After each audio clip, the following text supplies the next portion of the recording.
Mes frères bien-aimés dans le Seigneur, nous sommes aujourd'hui le mercredi 22 janvier 2020. Nous sommes à la première heure de ce jour. Et nous sommes réunis en esprit dans le nom de Jésus-Christ de Nazareth. Nous sommes rassemblés, c'est une union d'esprit. Et nous le faisons dans le précieux et puissant nom de Jésus. Voilà pourquoi le Saint-Esprit, qui est omniprésent, va prendre soin de guider ce moment, d'orienter tout ce qui sera dit durant ce moment d'échange.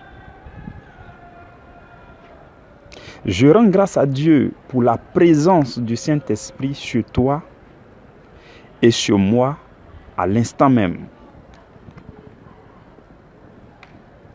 Le Seigneur nous fait la grâce aujourd'hui de partager sur un thème qui a été annoncé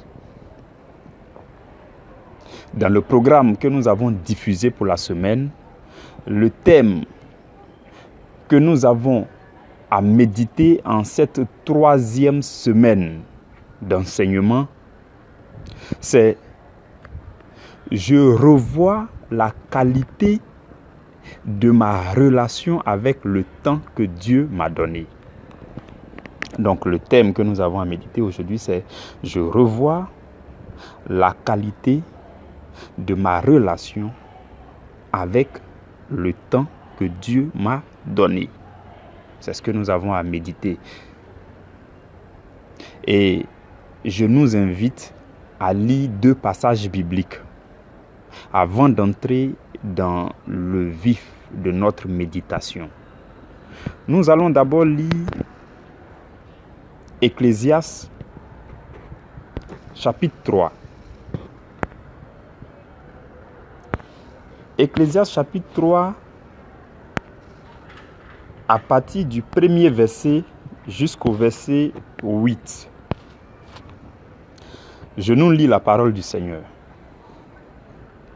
Il y a un temps pour tout, un temps pour toutes choses sous les cieux, un temps pour naître et un temps pour mourir, un temps pour planter et un temps pour arracher ce qui a été planté, un temps pour tuer et un temps pour guérir, un temps pour abattre et un temps pour bâtir, un temps pour pleurer et un temps pour rire, un temps pour se lamenter et un temps pour danser, un temps pour lancer des pierres et un temps pour ramasser des pierres, un temps pour embrasser et un temps pour s'éloigner des embrassements, un temps pour chercher et un temps pour perdre, un temps pour garder et un temps pour jeter, un temps pour déchirer et un temps pour coudre, un temps pour se taire et un temps pour parler, un temps pour aimer et un temps pour haïr, un temps pour la guerre et un temps pour la paix. Parole du Seigneur. Nous rendons grâce à Dieu. Frères et sœurs, nous allons lire le 2e passage biblique qui est un seul verset. C'est tiré de Jean chapitre 16. Au verset 16. Nous allons juste lire le verset 16 du chapitre 16 de l'évangile selon Saint Jean. Ce verset dit, c'est Jésus qui parlait à ses disciples avant qu'il soit crucifié. Il dit, « Encore un peu de temps et vous ne me verrez plus. Et puis encore un peu de temps et vous me verrez parce que je vais au Père. » Parole du Seigneur. Nous rendons grâce à Dieu. Je vais t'inviter à incliner la tête avec moi et à recommander ce moment de méditation à la grâce du Seigneur. Seigneur Dieu de l'univers, Dieu est infiniment bon, infiniment grand, infiniment puissant. Dieu qui connaît chacun de tes enfants que tu as créés. Dieu qui dispose toutes choses en cette heure précise pour que celui qui est connecté à ce message soit connecté à ce message. Dieu qui nous donne le temps pour délivrer son message, qui nous donne aussi le temps pour écouter et assimiler ce message. Dieu qui a pris de son temps pour livrer son Fils unique à cause de nos péchés. Dieu qui répand sur l'abondance de nos péchés, la surabondance de la grâce en Jésus-Christ de Nazareth. Dieu infiniment bon, nous te bénissons en ce moment. Et nous voulons, Seigneur, te dire merci parce que c'est une grâce que tu nous fais, que de rentrer dans ta présence, de méditer dans ta présence, afin de recevoir ce qui vient de toi par ton esprit. Voilà pourquoi, Seigneur, nous nous soumettons à ta grâce. Je prie que celui qui écoute ce message et qui commence à accorder sa pleine attention à ce message, que celui-là, Seigneur, par le Saint-Esprit, ait un cœur ouvert pour recevoir pleinement et avec puissance, Seigneur, ce que tu veux nous enseigner, les révélations de la parole que tu veux nous communiquer. Roi de gloire, je te supplie, je te prie pour ton fils et ta fille qui écoutent maintenant, afin que, Seigneur, cette révélation, ces paroles puissantes tombent dans son cœur pour sa transformation. Dans le nom de Jésus. Amen. Frères et sœurs dans le Seigneur, le sous-thème que nous avons à méditer, c'est « Je revois la qualité de ma relation avec le temps que Dieu m'a donné. » Donc, déjà, il y a une expression qui nous frappe, le temps que Dieu a donné. Cela signifie que il n'y a que Dieu pour donner du temps. Il n'y a que Dieu pour donner du temps. Je voudrais que ce soit clair pour tout le monde que Satan n'a rien créé. Satan n'a rien créé. Il n'a rien créé du tout.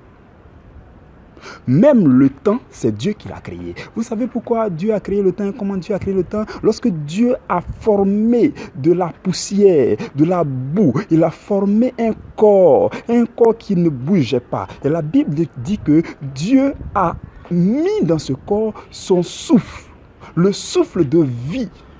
Et il a créé cette personne à son image et selon sa ressemblance. Et cette personne a commencé à vivre à l'image de Dieu sur la terre. Dès l'instant que Adam a commencé à inspirer et à expirer pour la première fois, le temps avait commencé pour Adam. De la même façon que dès l'instant que tu as été conçu dans le ventre de ta mère et que tu as commencé, ton cœur a commencé à battre et que tu as commencé à respirer dans le ventre de ta mère, ton temps avait commencé. Et ce temps-là continue jusqu'en cet instant.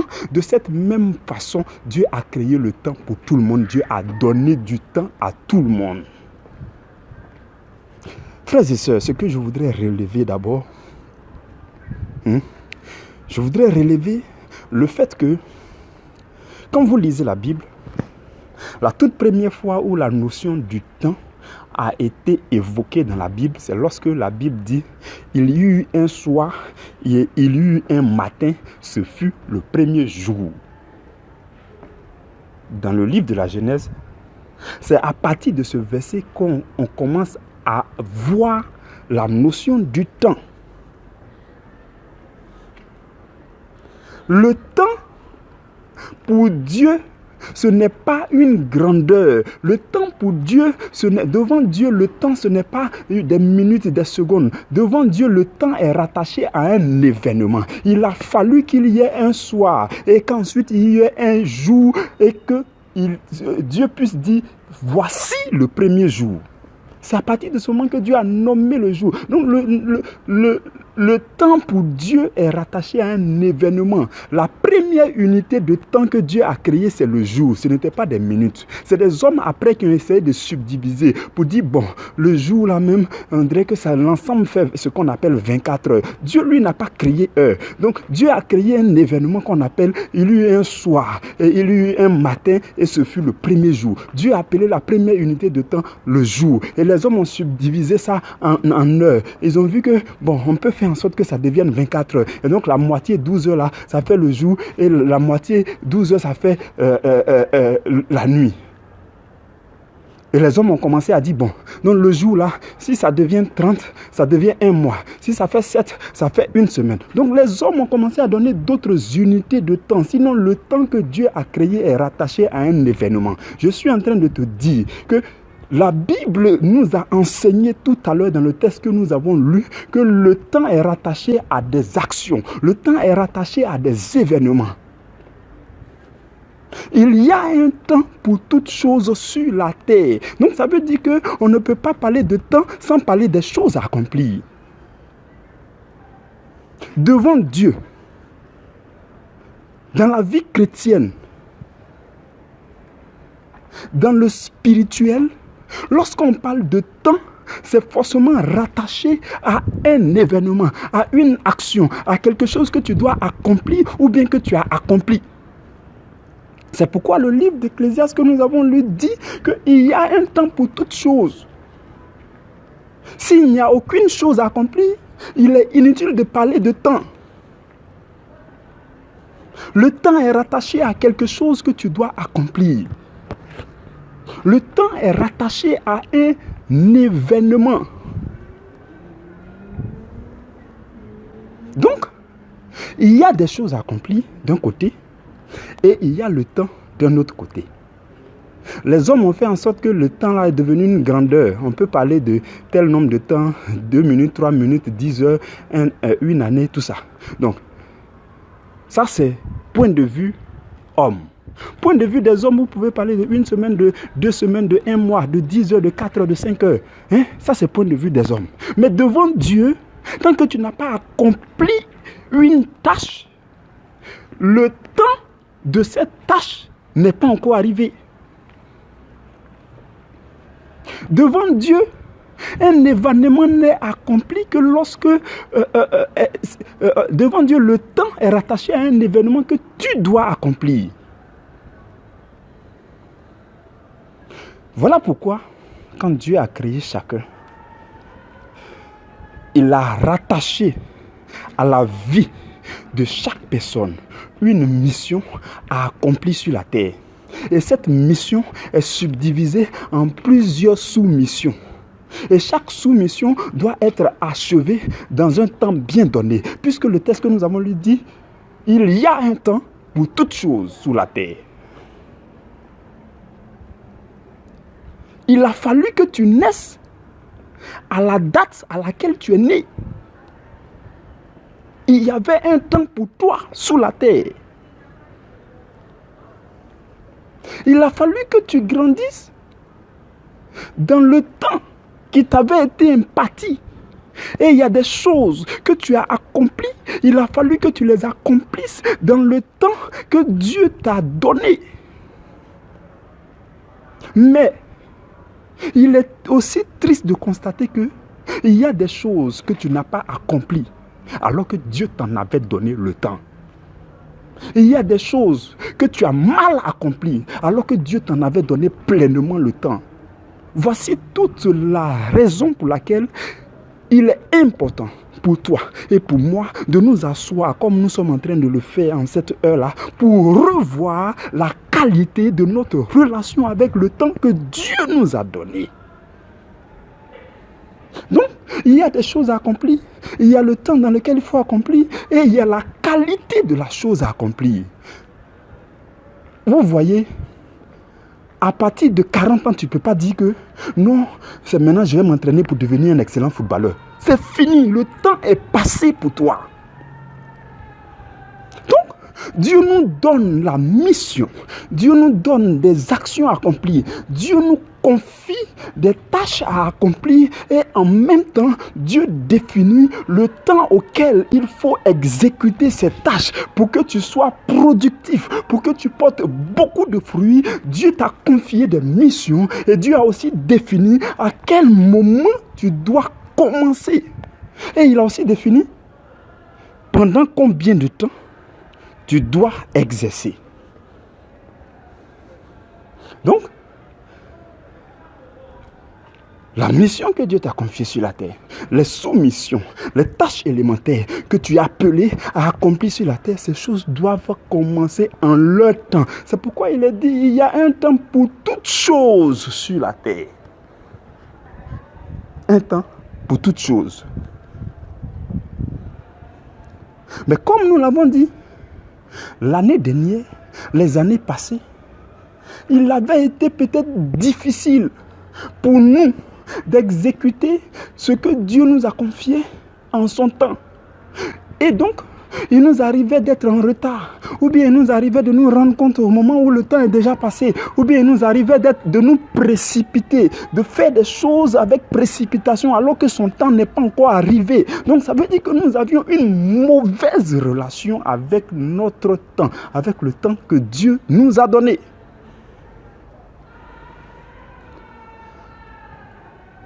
Aux noces de Cana,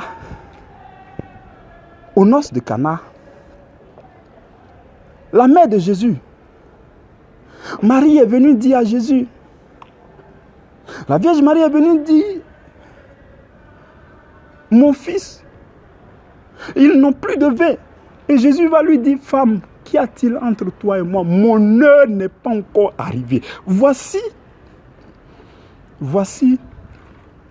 comment Jésus nous enseigne que dans la vie que nous menons, il y a une heure pour toutes choses. Pour que tu sois productif, pour que tu aies une vie de qualité, pour que ce que tu as à faire, tu puisses faire de façon excellente et de façon optimale. Pour porter beaucoup de fruits, tu as besoin de faire la chose en son temps. Quand Dieu nous confie une mission, il définit son temps.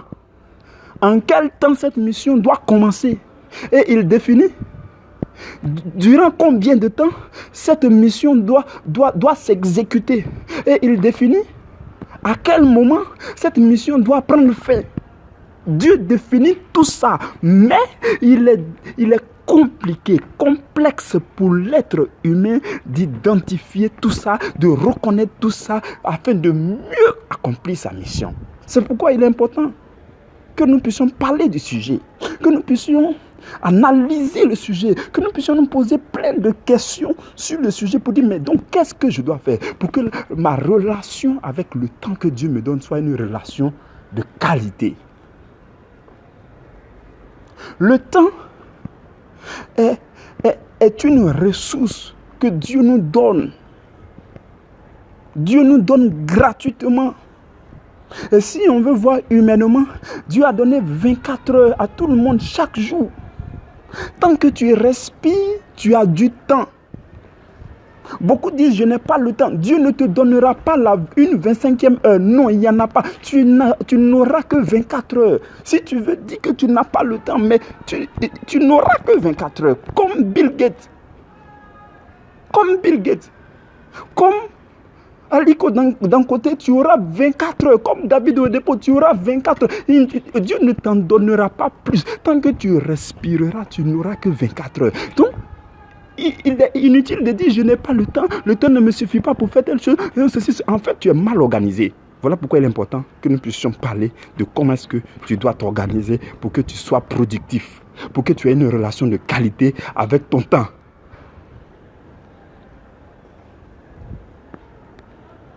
C'est cela, mes frères et mes sœurs. Donc, ce qui arrive très souvent, et ce qui nous est arrivé les années passées, puisque nous sommes en train de poser le fondement de la nouvelle année, il est important de souvent voir ce qui s'est passé les années passées. Ce qui nous est arrivé les années passées, par exemple, c'est que nous avons utilisé le temps qui a été prévu pour autre chose, nous l'avons utilisé à d'autres fins. Dieu te donne le temps pour faire une tâche A et toi tu utilises ce temps pour faire une tâche B. Quand je parle de temps, voyez les minutes que vous perdez inutilement, les minutes que vous n'avez pas consacrées. Mes frères et mes sœurs, tout à l'heure je nous ai dit que Satan n'a pas créé, il n'a rien créé. Satan n'a pas créé le temps. Quelqu'un qui n'a pas créé le temps, comment peux-tu lui consacrer ton temps? Je nous pose la question. Satan ne t'a pas donné le temps. Il n'a rien créé pour qu'il puisse en prendre pour te donner. Il n'a pas créé le temps pour qu'il puisse en prendre pour te donner. Donc pourquoi le temps que Dieu t'a donné là, tu prends aussi pour donner à Satan? Nous sommes nombreux à donner de notre temps, à consacrer de notre temps pour faire les œuvres de Satan, pour prêter attention à Satan. Là où ils sont en train de parler des œuvres de Satan, en train de faire l'éloge de Satan, des causeries vaines, des discussions vaines, nous prenons de notre temps pour tendre l'oreille afin de perdre ce temps. Regardez une chose, mes frères et mes sœurs, je vais vous révéler cette chose. Quand Dieu a créé Adam et Ève, il les a mis dans le jardin d'Éden. L'erreur, la grave erreur de Ève que nous avons subie et que nous continuons à subir aujourd'hui et qui a fait que le péché est rentré dans le monde, c'est que Ève a consacré un peu de son temps au serpent. Le serpent s'est approché et puis il a commencé à parler. Ève aurait pu discerner dans la voix du serpent, dans la manière de faire du serpent pour dire non, toi, tu n'es pas de Dieu, toi, ta façon de faire là, c'est un peu bizarre, non, donc je me méfie de toi. Ève aurait pu le faire, mais non, Ève a pris quelques minutes de son temps que Dieu a donné là pour consacrer au diable. Et le diable a commencé à l'emballer. Et elle est restée dedans. C'est ce qui a fait que le péché est entré dans le monde. Et ce que je voudrais vous dire à travers cette scène, c'est que quand vous prenez de votre temps pour consacrer à Satan, Satan prend la domination sur vous. Satan vous influence. Satan vous surmonte. Quand Ève a donné de son temps à Satan, c'est à partir de là que Satan a arraché la domination à Adam et Ève. Vous voyez comment c'est triste. La conséquence du fait d'accorder de votre temps aux œuvres de Satan. Et nous avons été nombreux à le faire les années passées. Nous prenons de notre temps pour regarder beaucoup de choses mondaines, pour traîner partout, comme si on a tout le temps. Mes frères et mes soeurs, nous n'avons pas tout le temps. Et il y en a même qui se permettent de dormir beaucoup. Vous allez voir sur Internet ou bien dans les documents, tout ça, dans la science, on va dire non, il faut dormir 8 heures par jour, ou bien il faut dormir 7 heures par jour. Tout ça pour vous faire perdre de votre temps. Si vous dormez 8 heures par jour, ça veut dire que vous dormez le tiers du jour. Le jour fait 24 heures. Donc si vous dormez 8 heures, ça veut dire que vous divisez le jour en 3 et puis vous dormez une partie. Quand vous aurez 75 ans, vous avez dormi 25 ans. 25 ans de sommeil sur la terre. Alors que quand vous allez mourir, vous allez dormir pour l'éternité. Donc à quoi bon dormir autant ici? Je vous dis, il y a quelque chose que j'ai expérimenté personnellement que je voudrais vous partager. 4 heures de sommeil. 4 heures de sommeil suffit par jour. 4 heures de sommeil suffit à un homme par jour pour être en pleine forme, pour travailler pleinement avec la bonne humeur, la joie comme tout le monde. Quand j'étais à Abidjan, la dernière entreprise où je travaillais, pour ceux qui avaient des véhicules, il fallait faire la formation de conduite défensive périodiquement. Et celui qui nous donnait la formation était en train de nous donner des recommandations, des conseils pour dire non, il faut dormir 8 heures par jour. Non, avant de prendre le volant matin pour venir au travail, non, il faut avoir dormi Et le jour même, il faisait la formation, j'étais dans un jeûne d'Esther. Je n'avais pas dormi pendant 3 jours. J'ai dit, fermez l'œil, je ne l'avais pas fait. Parce que moi, quand il y a des jeûnes, quand je fais, je n'ai pas sommeil. Toute la nuit, je suis là comme ça. Et le matin, très tôt, je prends mon véhicule, je suis au volant, je m'en vais au travail. J'arrive là-bas, je suis encore plus en forme que tout le monde. On fait la formation, c'est moi qui suis. Et il est là, au 3e jour de mon jeûne d'Esther, où je n'ai pas mangé, je n'ai pas bu ni le jour ni la nuit. Je suis en pleine forme, je conduis très tôt à 6 heures pour venir au travail. Il dit que si tu n'as pas dormi pendant 8 heures, tu auras des troubles, tu auras ceci.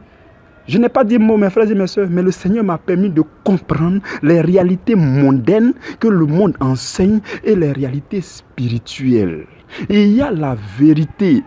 C'est différent de la réalité. Le monde ne vit que dans la réalité. Le monde ne se conforme que aux choses qui sont dans la réalité. Les choses que le monde voit et le monde craint ces choses. Mais quand tu deviens chrétien ou quand tu deviens spirituel, tu es dans une autre dimension. Tu ne peux pas croire en ces choses parce qu'il y a d'autres choses que tu expérimentes.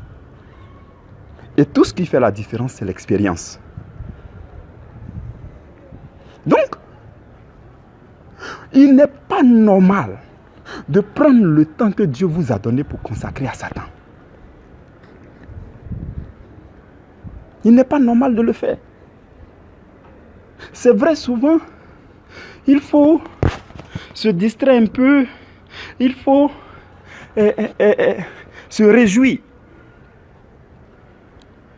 Mais quand c'est exagéré, ça devient amusement. Il y a une différence entre réjouissance et puis amusement. Réjouissance, c'est jubiler dans la présence du Seigneur, être dans la joie, échanger avec tout le monde, en tout cas dans une joie, une bonne joie. Et puis le résultat, c'est que quand tu sors de là, tu es motivé à vivre mieux, tu es motivé à aller de l'avant, tu es motivé à faire mieux, tu es motivé à mieux exécuter tes tâches. C'est comme si tes facultés ont été déculpées, c'est comme si ça t'a rendu beaucoup plus meilleur. C'est ça le résultat de la réjouissance. C'est différent de l'amusement. L'amusement, ça veut dire que tu t'en vas pour te faire plaisir. Tu t'en vas pour te faire plaisir. À Abidjan, on dit pour bourlinguer, pour bembouler. Tu t'en vas pour te faire plaisir à ton corps et à ta chair, alors que tu as oublié que le péché habite dans la chair. Donc, tu t'en vas pour faire plaisir au péché. C'est ça. Donc, il n'est pas interdit de se réjouir de temps en temps. Dans un moment de convivialité, ça aussi, ça fait partie des choses qu'il faut faire dans le temps que Dieu nous a donné. Mais quand ça commence à être de l'amusement, où tu sens que tu es en train de perdre du temps, nous perdons notre temps à plusieurs endroits. Ce que nous avons à faire, mes frères et mes sœurs, c'est d'utiliser le temps pour l'œuvre de Dieu. Quand je dis l'œuvre de Dieu, je parle de la mission pour laquelle Dieu t'a envoyé sur la terre. Dieu t'a confié une mission. Il t'a confié des tâches. Et il t'a aussi donné du temps pour les faire. Il faut que tu trouves à quel moment je dois accomplir telle tâche. Si tu n'arrives pas à trouver, c'est que la première tâche que tu as à faire, c'est de prier, c'est de méditer, c'est de rester dans la présence de Dieu.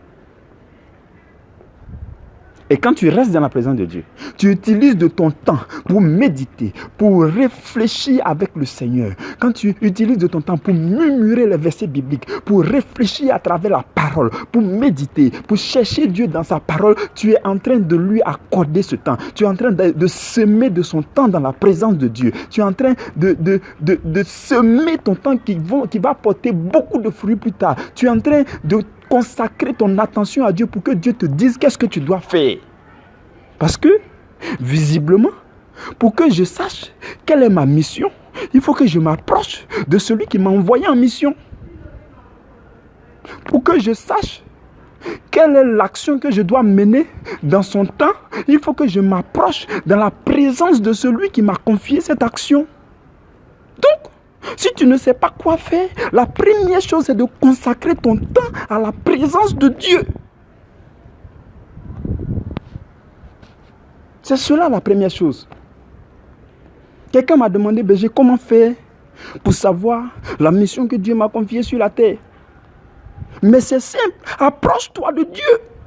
Dans la présence de Dieu, dans la parole de Dieu, creuse dans la parole de Dieu jusqu'à ce que la parole de Dieu te parle personnellement de ta vie pour dire voilà ce pourquoi je t'ai envoyé sur la terre, voici ce que tu dois faire et ça viendra seul, Dieu te parlera seul. Et après, tu verras qu'il y a des tâches quand tu accomplis, tu te sens à l'aise. Il y a des tâches quand tu fais, tu sens une grande joie. Il y a des choses quand tu... Donc, en même temps, Dieu commence à te définir ta vocation. Et tu commences à prendre le chemin de ta vocation. Et tu vis à l'aise. Et tu sais que ta vie est en train de satisfaire Dieu. C'est cela. C'est comme ça. C'est comme ça que nous avons à faire. Pour savoir quelles sont les tâches élémentaires.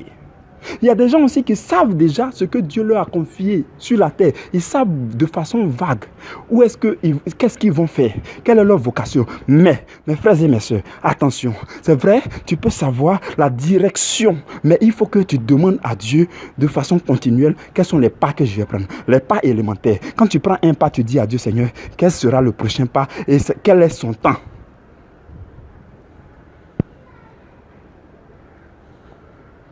C'est cela.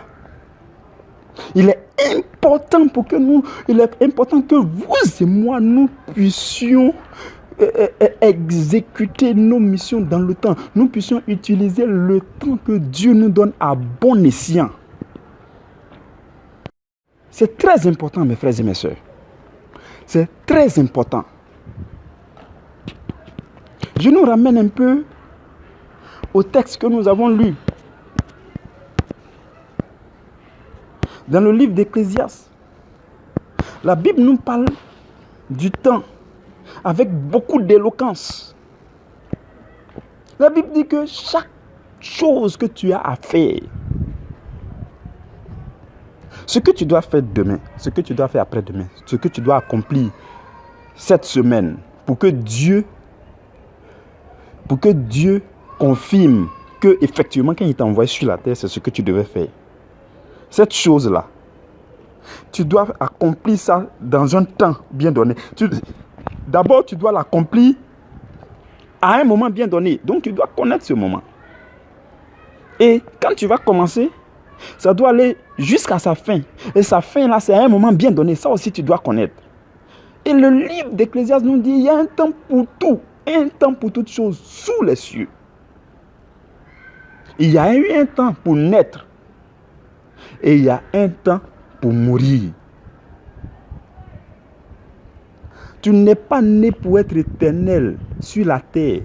Tu es né pour être éternel sans ton corps auprès du Seigneur Jésus. Mais sur la terre, tu n'es pas né pour être éternel. Je pense que de temps en temps, nous devons prendre conscience que nous avons à mourir. La mort, le temps de la mort aussi approche. Il fut un temps où tu es né, mais tu es en train de t'approcher du temps de la mort. Et quand le temps de la mort va arriver, tu ne seras plus capable de faire quoi que ce soit sur cette terre. Donc, il fut un temps où tu es né, il y a un temps pour mourir. Je pense que si tout le monde était constamment conscient qu'il doit mourir un jour et qu'il doit rendre compte à Dieu et qu'il n'est pas encore à la hauteur par rapport aux missions que Dieu lui a confiées, par rapport aux tâches élémentaires que Dieu lui a confiées. Et si chacun savait chaque matin qu'il n'est pas encore à la hauteur, il allait remplir sa journée des choses qui plaisent à Dieu. Il allait remplir sa journée des actions inspirées par Dieu lui-même, des actions guidées par Dieu, des actions qui vont plaire à Dieu. Il y a beaucoup de bonnes œuvres à faire. Quand vous lisez la Bible ne recommande que des bonnes œuvres. Les bonnes œuvres que nous devons exécuter par la foi. La Bible dit que la foi sans les œuvres n'est rien. Parce que tu peux avoir la foi. Je suis chrétien, j'écoute les méditations, je lis la Bible. Mais la foi s'accompagne de ce qu'on appelle les œuvres de la foi. Je ne parle pas des œuvres de la loi. Les œuvres de la loi sont à part. Les hommes qui accomplissent les œuvres de la loi pensent que c'est avec leur propre force qu'ils le font. Mais non, nous qui sommes chrétiens et nous avons la foi en Jésus-Christ. Et c'est cette foi-là qui nous motive, qui nous pousse à aller accomplir des œuvres qu'on appelle les œuvres de la foi. Et c'est ça qu'on appelle les bonnes œuvres dans le Nouveau Testament. Ces bonnes œuvres, il y en a plein. Tu ne peux pas dire que tu ne connais pas les bonnes œuvres accomplies. Les pains qui sont en train d'être rediffusés parlent de la manifestation pratique de l'amour. Ces pains-là parlent du fait que nous ne devons pas rater une occasion pour manifester l'amour. Et il y a beaucoup d'occasions. Si vous ouvrez bien les yeux spirituels, durant toute votre journée, Dieu va vous envoyer plusieurs occasions qu'il vous faut saisir pour manifester l'amour. Plusieurs occasions qu'il vous faut saisir pour manifester la compassion. Plusieurs occasions qu'il vous faut saisir pour pardonner à quelqu'un. Donc, il faut avoir les yeux spirituels pour reconnaître ces temps. On appelle ça encore les signaux divins. Il faut que tu puisses reconnaître les signaux divins. Dieu va t'envoyer des signaux divins pour te dire qu'il est temps pour faire telle chose. Fais-le maintenant. Fais-le maintenant, c'est le moment. Et tu sens dans ton cœur, à travers ce qu'on appelle un témoignage intérieur par le Saint-Esprit. Ou encore, c'est comme si c'est un feu vert qui te dit, il faut le faire. Ce n'est que lorsque tu vas le faire que tu vas te sentir à l'aise. Fais-le, c'est une bonne action. Et même le Saint-Esprit va plus loin souvent pour te donner un verset biblique, pour te dire, à travers ce verset biblique, tu as le droit de le faire. Fais-le. C'est Dieu qui te pousse. Le temps est arrivé pour cette action. Si vous ouvrez les yeux spirituels, vous allez reconnaître constamment ce qu'il y a à faire, ce qui est recommandé par Dieu. Et il y a aussi des choses que Satan peut vous recommander. Mais là, le Saint-Esprit se pointe pour que vous puissiez sentir dans votre cœur comme un feu rouge. Non, tu ne dois pas faire. La chair te dit qu'il faut faire. Tu dis non, la Bible interdit cela. Tu as envie de le faire. Non, mais il y a quelque chose à l'intérieur de toi qui te dit non, ne bouge pas, n'avance pas. C'est le Saint-Esprit. Donc, il y a un temps pour toutes choses. Et la Bible dit, il y a un temps pour planter et un temps pour arracher. Mes frères et mes sœurs, ce que je veux vous dire, c'est que, je nous l'ai déjà dit, j'ai dit que chaque minute que tu consacres à Dieu, c'est comme une semence de temps. Quand tu consacres à Dieu une minute, tu vas moissonner des milliers de une minute. Tu consacres dans la prière, 1 heure dans la prière, en train de méditer, en train de prier ton Dieu. Tu es en train de semer des milliers de 1 heure. Voilà pourquoi tu seras éternel. Vous comprenez maintenant? L'éternité que nous allons moissonner au paradis céleste, cette éternité-là se sème maintenant. Si tu as vécu plusieurs fois 24 heures dans la présence de Dieu, en fait, Dieu n'est pas injuste. Ce que tu auras à moissonner, c'est des milliers, des myriades de 24 heures. Et en fait, tu moissonnes l'éternité. C'est cela, mes frères et mes sœurs. Donc, nous devons utiliser notre temps pour la bonne cause. Il y a un temps pour semer et il y a un temps pour moissonner. Ça peut s'appliquer à plusieurs choses. Si tu prends de ton temps pour aider quelqu'un, si tu prends de ton temps pour poser une bonne action, tu as semé ce temps. Dieu va te donner du temps, du temps en abondance, et durant ce temps-là, les gens vont te faire de bonnes actions aussi. Donc, il y a un temps pour semer. Il faut reconnaître les temps pour semer. Il faut reconnaître quand Dieu te pousse à semer quelque chose. Il faut semer, il faut reconnaître. Il y a toujours un signal divin qui va venir à toi pour te dire, Dieu te dit à travers cette action, la Bible dit que Dieu parle tantôt d'une manière, tantôt d'une autre, et on n'y prend point garde. Dieu parle. Il parle beaucoup à travers les signaux divins. Il parle beaucoup à travers les signes, les scènes. À travers le témoignage intérieur. Il y a une sensation intérieure qui te dit ça, qui fait que tu es convaincu. Vous voyez, la dernière fois, on a parlé de la conviction. On a parlé de la bonne conviction et de la mauvaise conviction. Et à travers ça, nous avons dit que il y a un verset biblique qui dit tout ce qui n'est pas le produit d'une conviction est péché. En fait, si tu n'es pas convaincu, pour faire quelque chose, si tu fais cette chose, tu as péché. C'est-à-dire que toi, rien ne t'a convaincu. On ne parle même pas de qui t'a convaincu. Tu te lèves et puis tu fais. Tu n'as pas été convaincu. C'est-à-dire que rien, il n'y a pas eu une assurance intérieure. Rien ne t'a convaincu de l'intérieur pour te pousser à commettre cette action. Et puis tu fais. Tu as déjà péché. Maintenant, après, on va se demander qui t'a convaincu. Si réellement quelqu'un t'a convaincu. Maintenant, si c'est Satan qui t'a convaincu, tu as péché. Si c'est le Saint-Esprit qui t'a convaincu, on appelle ça la bonne conviction. Et tout ce que nous devons faire doit être produit de la bonne conviction que donne le Saint-Esprit. Et nous nous sommes posé la question la dernière fois, qui t'a convaincu? Cette question devrait revenir encore dans la tête. À chaque fois que tu dois poser une action, la question que tu dois te poser, mais qui m'a convaincu à poser cette action? Est-ce un verset biblique? Est-ce le Saint-Esprit? Est-ce une parole? Est-ce Dieu? Est-ce un songe qui vient de Dieu? Est-ce une vision? Qui t'a convaincu? Est-ce que c'est la chair qui t'a convaincu? Est-ce que ce sont tes désirs personnels qui t'ont convaincu? C'était juste pour nous ramener à l'enseignement passé. Il y a un temps pour tuer, un temps pour guérir. Il y a un temps pour abattre et un temps pour bâtir. Il y a un temps pour abattre. Parmi vous, mes frères et mes soeurs, il y a beaucoup qui ont besoin d'abattre. Ils ont besoin de détruire, de remblayer leur vie passée. Et puis pour construire une nouvelle vie. Il y a un temps pour ça, il faut que tu reconnaisses. Tu dois reconnaître à quel moment tu dois commencer à bâtir. Voilà pourquoi tu es en train de poser la fondation. Je pense qu'il y a beaucoup d'entre nous qui ont reconnu à quel moment ils doivent bâtir. À quel moment ils doivent bâtir sans défaut. Je dis sans défaut. Les années passées, vous avez cherché à bâtir, mais il y avait beaucoup de maladresse. Les années passées, vous avez cherché à faire des choses de votre propre chef. Vous avez cherché à vous précipiter pour construire des choses. Vous n'avez même pas demandé l'avis de Dieu. Vous êtes avancé en train d'accomplir des actions et ça n'a pas abouti. La Bible dit, si l'Éternel ne bâtit, celui qui bâtit la maison bâtit en vain. Si ce n'est pas Dieu qui garde, celui qui garde cette maison la garde en vain. Voilà pourquoi il est important. Il est important de bâtir avec Dieu. De laisser Dieu vous bâtir. De laisser Dieu vous construire en tant que son instrument. Et après, il utilise son instrument librement et tranquillement.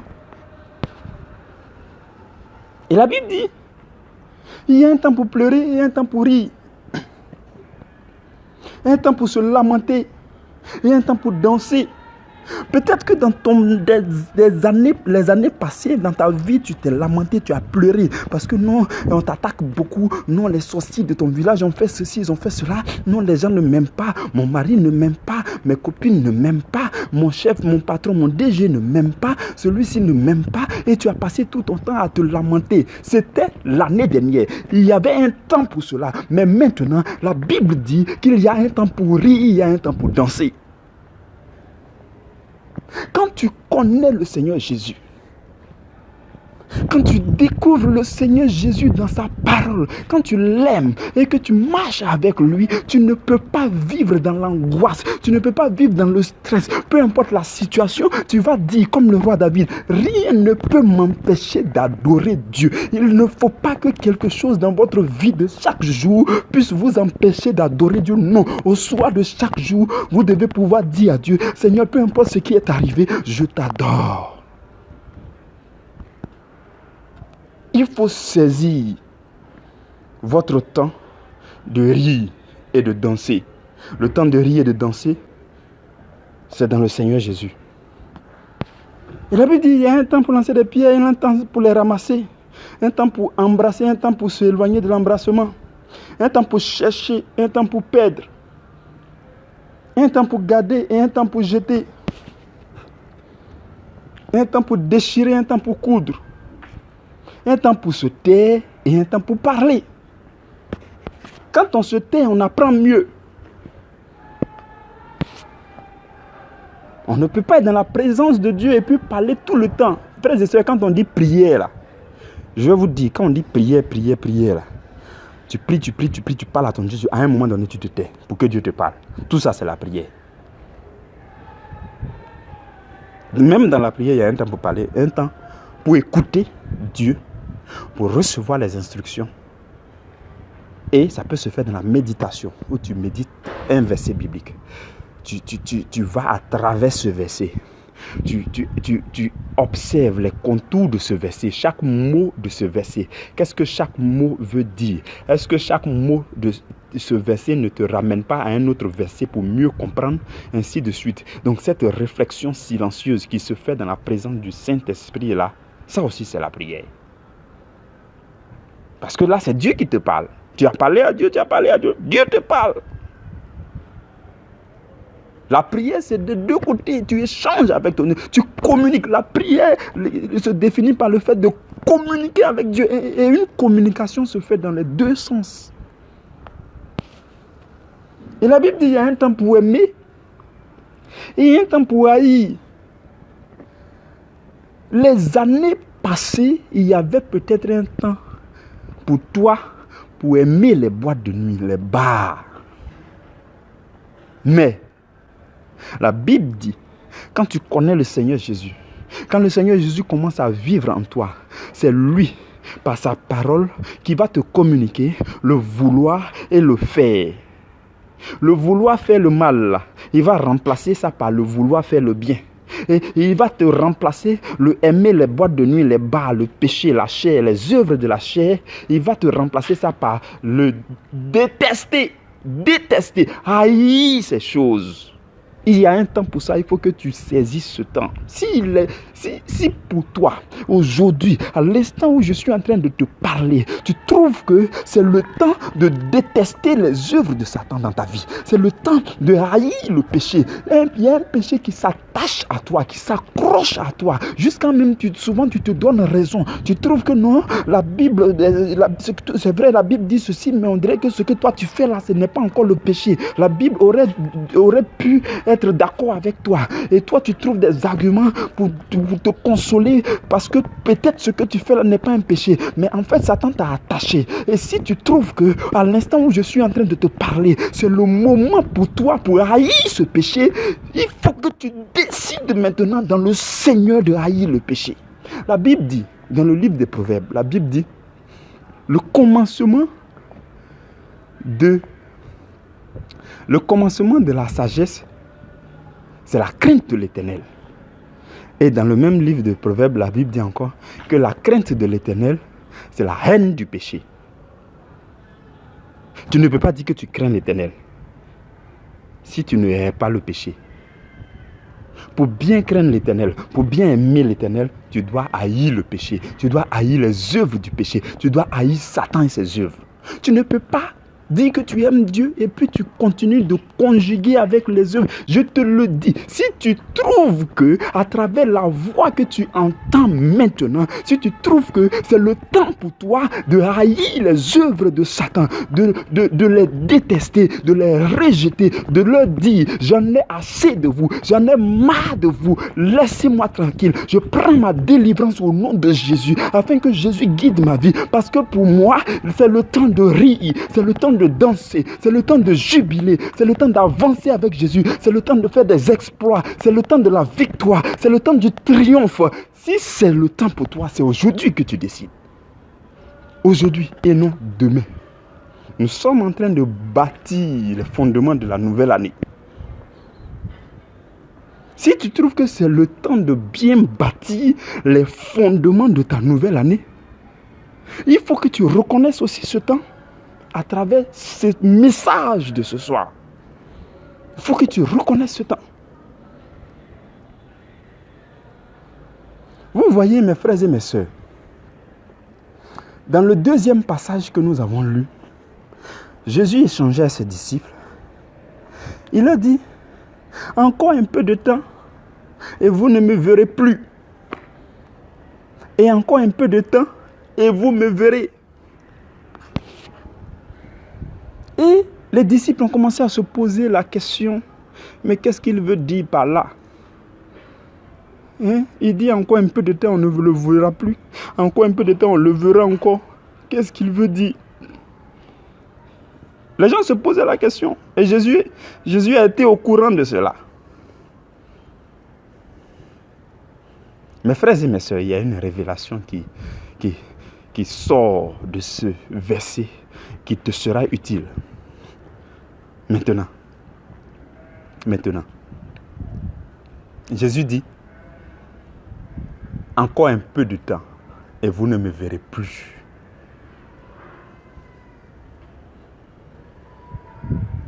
Dieu t'a donné les occasions, les bonnes occasions pour que tu fasses les bonnes choses.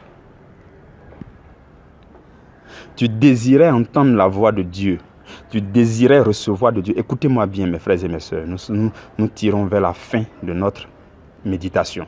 Suivez-moi bien, s'il vous plaît. S'il vous plaît. La suite est très importante.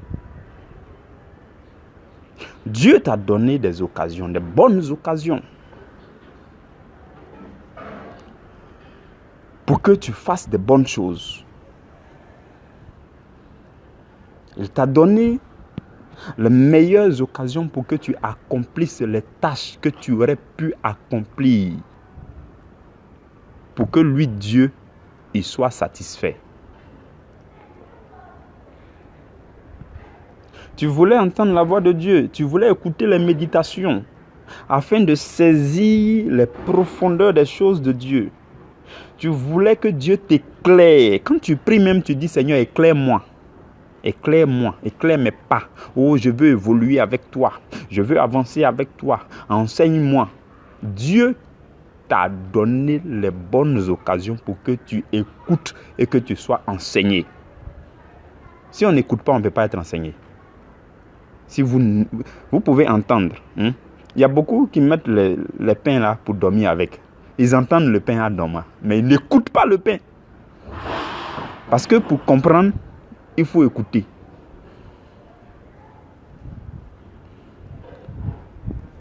Vous voyez, le plus grand commandement, quand la Bible énonçait le plus grand commandement, la Bible dit, Israël, écoute Israël.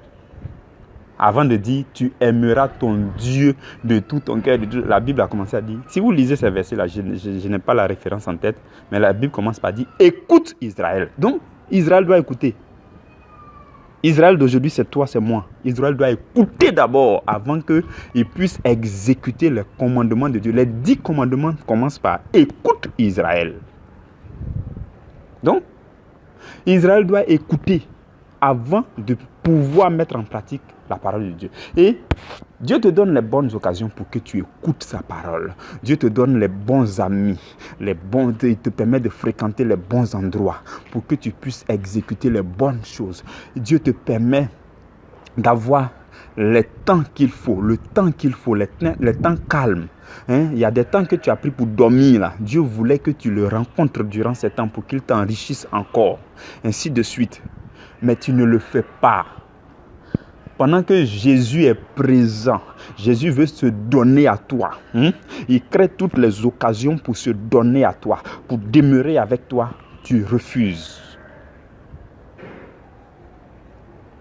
Nous sommes nombreux à faire ça. Dieu nous donne les meilleures occasions, les meilleurs moments, mais on rejette cela, on refuse cela, on ne les reconnaît pas. On ne reconnaît pas ces temps que Dieu nous donne pour faire les bonnes choses, là, on ne les reconnaît pas. Jésus est venu sur la terre. Les gens auraient pu le reconnaître et il aurait pu peut-être manifester, faire son œuvre sur la terre, je ne sais pour combien de temps encore, ainsi de suite. Mais le monde ne l'a pas accepté. Le monde ne l'a pas reconnu. Et il dit, avant même de dire à ses disciples cette parole-là, il a dit, je crois au chapitre 15, il a dit, encore un peu de temps, le monde ne me verra plus.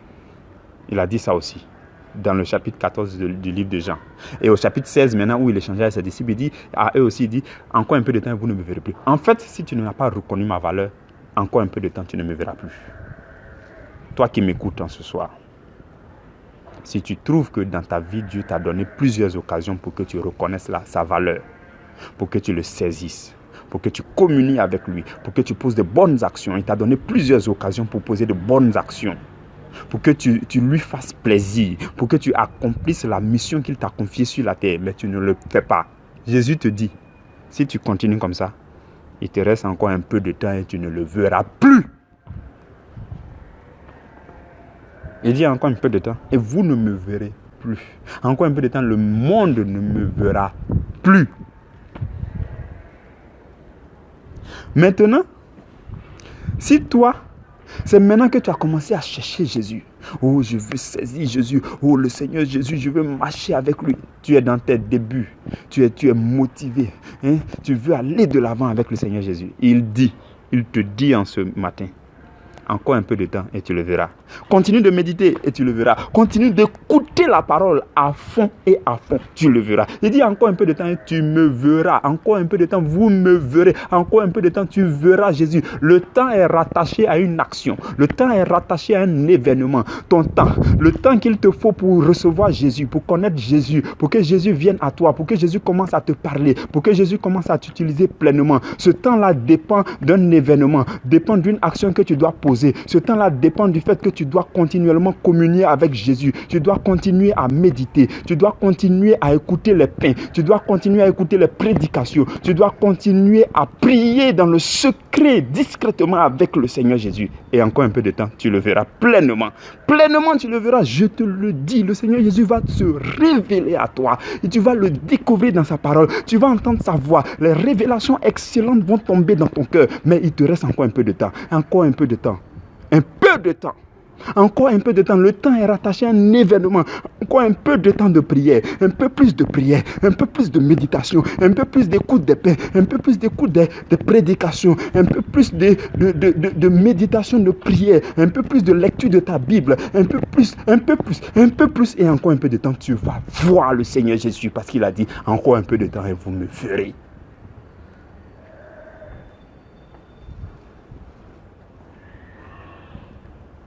Mes frères et mes sœurs dans le Seigneur, nous devons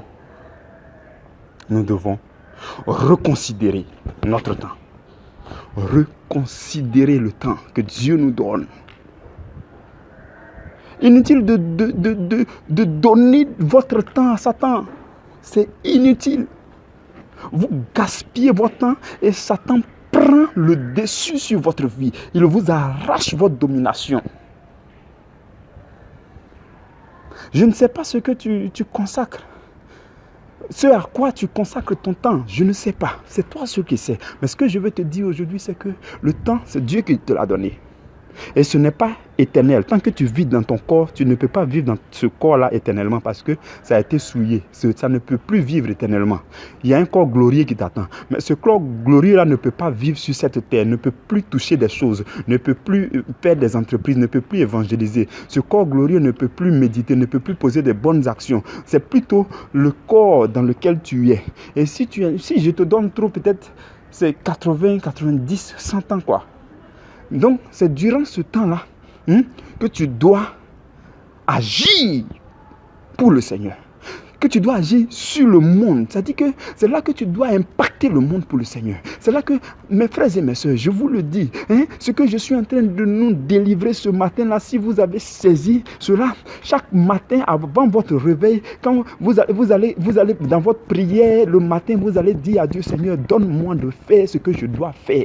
Donne-moi de faire ce que je dois faire en ce jour pour que la mission que tu m'as confiée sur la terre, la partie qui rentre en ligne de compte en ce jour-là, donne-moi de faire cela. Et quand votre semaine commence, le dimanche nuit ou encore le lundi matin à minuit, vous allez prier pour dire à Dieu, je suis en train de poser le pas dans cette semaine. Je ne veux pas rater cette semaine. Ce que tu veux que je fasse en cette semaine, c'est ce que je veux faire. Donne-moi de reconnaître les moments de réjouissance, les moments d'action, le moment de bonnes œuvres, les moments de chaque tâche que je dois accomplir. Oh Seigneur, jusqu'au samedi soir, je veux pouvoir te rendre grâce de ce que j'ai accompli, des choses qui sont sorties de mon cœur, qui sont inspirées par le Saint-Esprit, des choses qui sont ordonnées par ta parole. Oh Seigneur, mes frères et mes soeurs, quand vous aurez la conscience de l'importance du temps, vous allez prier comme ça.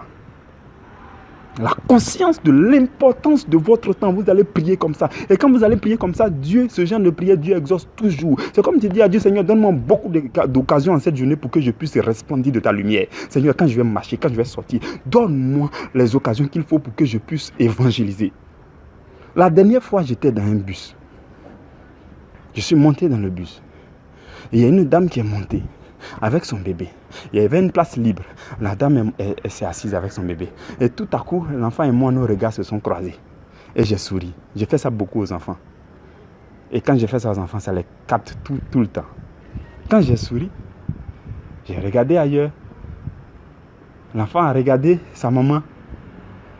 Et l'enfant m'a regardé à nouveau. Je l'ai regardé, j'ai continué à sourire. L'enfant a commencé à sourire. Parce qu'il disait dans mon cœur, Seigneur, je vais diffuser la joie dans ce bus-là. Je vais diffuser la joie. Donc l'enfant a commencé à sourire. Et l'enfant regarde sa maman, l'enfant sourit. Sa maman se rend compte que c'est avec moi, l'enfant sourit. La maman a commencé à sourire. Après, on avance. L'enfant a commencé à sourire à tout le monde. L'enfant pense qu'en fait, la bonne humeur que j'ai là, tout le monde a cette bonne humeur-là. Et je regarde à côté de moi, le monsieur qui était arrêté juste derrière moi en train de sourire avec l'enfant. Parce qu'il a vu l'enfant sourire, il est obligé aussi de sourire. Et donc chacun, maintenant que l'enfant regardait, chacun continuait à sourire. Donc la bonne humeur a été diffusée dans le bus. Vous devez dire à Dieu, Seigneur, la journée commence, les minutes vont passer, mon temps de vie est en train de compter, c'est en train de finir. Ô roi de gloire, je veux te plaire, donne-moi toutes les occasions pour que je resplendisse de ta lumière, pour que je dégage la bonne odeur de Christ autour de moi. Ô Seigneur, fais-le. Quand vous faites ce genre de prière, Dieu le fait. Dieu vous exauce, mes frères et mes sœurs. C'est cela. C'est cela. Disons à Dieu, Seigneur, le temps court, le temps passe. Qu'est-ce que je dois faire pour toi? Je suis né pour toi. Oh, mes frères et mes soeurs, le fait même, c'est que vous n'avez pas choisi de naître. Quand tu es né le 10 janvier 1900 quelque chose là, c'est pas toi qui as dit, non, je veux naître ce jour-là. Tu n'as même pas choisi. Tu étais là. Il y a un pasteur qui disait, tout à coup, soudain, brusquement, tu as vu que tu es sur la terre. Celui qui t'a envoyé sur la terre, il faut lui demander ce que tu dois faire. Quand la journée commence, dis-lui, oh, tu m'as encore donné ce temps. Parce que tant que tu respires, Dieu te donne le temps. Le temps que Dieu te donne là, il faut que tu fasses quelque chose de qualité avec. Il faut que tu fasses quelque chose d'excellent qui puisse satisfaire celui qui t'a donné ce temps là. Donc tu lui dis, Seigneur, ce que je vais faire de mon temps, il faut dire. Mais tant que tu n'as pas parlé, je vais méditer ta parole. Tant que j'ai un temps libre, je vais méditer ta parole. Ça me fait mal. Souvent quand j'entends temps mort, ça dit que j'ai temps creux, temps vide. Non, le temps ne doit pas être creux. Le temps ne doit pas mourir pour toi. Le temps ne doit pas être vide. Il faut que tu occupes ton temps à faire quelque chose. Si Dieu ne t'a pas dit de poser une action, il faut que tu médites sa parole. Il faut que tu penses à Dieu. Il faut consacrer toute ta pensée, ton attention à Dieu. Voilà pourquoi la Bible dit prier sans cesse. Prier sans cesse, ça veut dire que quand tu es là, dans ton cœur, tu adores Dieu. Tu célèbres Dieu. Tu dis, oh roi de gloire, je te bénis. Tu prends un cantique. Tu commences à chanter. Jusqu'à ce que dans cette atmosphère glorieuse-là, l'Esprit de Dieu te parle. Ou bien le Saint-Esprit te guide quelque part. Ou bien pendant que tu sors, le Saint-Esprit envoie une action que tu dois exécuter. Et voilà que tu seras dans la joie. Ton âme sera dans l'allégresse parce que tu seras en train de vivre pour Dieu dans le temps que Dieu t'a donné. C'est cela, mes frères et mes sœurs. C'est cela. Voici toute l'importance de revoir le temps que Dieu vous a donné. La qualité de votre relation avec le temps. Il ne faut plus perdre le temps. Non. Perdre le temps à faire autre chose ou bien donner de votre temps à faire des œuvres inutiles, des causeries inutiles, des choses qui n'ont pas de sens, des choses bizarres. Reconnaissez aussi votre temps de loisir et de distraction. Et puis connaissez aussi l'objectif. L'objectif de toute forme de loisir, de distraction, de réjouissance, c'est de vous motiver à mieux vivre pour Dieu. Si ce n'est pas ça l'objectif, c'est que c'est de l'amusement. Mes frères et sœurs dans le Seigneur, nous allons nous arrêter là. Ma prière, c'est que Dieu vous bénisse et vous accorde beaucoup plus de temps. Qu'il vous éclaire. Qu'il nous illumine à travers sa parole pour que nous puissions reconnaître ce que nous avons à faire à travers chaque instant que Dieu nous donne. Que Dieu nous donne la force de reconnaître les bonnes choses à faire durant le temps que Dieu nous donne. Que Dieu vous bénisse abondamment, abondamment, mes frères et mes sœurs. Que la grâce de Dieu repose sur vous. Nous allons nous retrouver le lundi dès la première heure et encore la semaine prochaine pour le 4e enseignement. Que Dieu vous bénisse abondamment dans le nom de Jésus. Amen.